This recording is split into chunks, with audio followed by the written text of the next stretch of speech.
RTI Live News. Ask for right. Chennur ప్రభుత్వ junior college విద్యార్థుల చిరకాల స్వప్నాన్ని నెరవేర్చిన కార్మిక మరియు మైనింగ్ శాఖ మంత్రి గడ్డం వివేక్ వెంకటస్వామి దూర ప్రాంత విద్యార్థులకు కాలేజ్ టైంకు బస్సు రాకపోవటం, ఇంట్లో టైం సరిపోకపోవటం వల్ల విద్యార్థులు లంచ్ బాక్స్ తీసుకురాకపోవటం, విద్యార్థులు విద్యకు దూరం అవుతున్నారని గడ్డం వివేక్ వెంకటస్వామి దృష్టికి వెళ్లగా వెంటనే స్పందించి కాలేజీకి హాస్టల్ మంజూరు చేపించిన ఘనత మంత్రివర్యులు గడ్డం వివేక్ వెంకటస్వామి గారికి దక్కింది. విద్యార్థుల తరపున వారికి మేము పాదాభివందనాలు చేస్తున్నాము.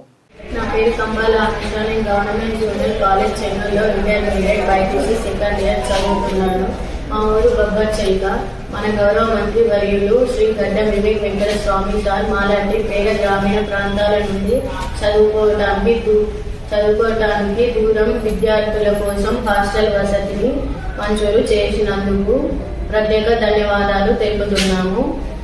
మేము చెన్నూరు నందు హాస్టల్ వసతి లేనందున దూర ప్రాంతాలకు వెళ్ళి చదువుకోవాల్సి వస్తుంది. మా సమస్యలను గుర్తించి మాకు గర్ల్స్ హాస్టల్ వసతి కల్పించినందుకు మరొకసారి ధన్యవాదాలు. గతంలో గౌరవ మంత్రి గారు అధికారంలో లేని సమయంలో కూడా మా కళాశాల విద్యార్థులకు భోజన వసతిని కల్పించారు.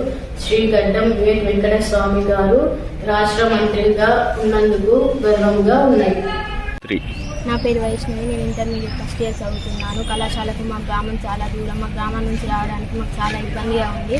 ఆర్టీసీ బస్సుల ఫెసిలిటీ లేదు. కావున మా కోసం చెన్నూరులో ప్రత్యేకించి ఆడపిల్లల కోసం హాస్టల్ మంజూరు చేసిన ఎమ్మెల్యే గారికి చాలా ధన్యవాదాలు. ఇతను మేము హాస్టల్లో ఉండి కళాశాలకి సౌకర్యంగా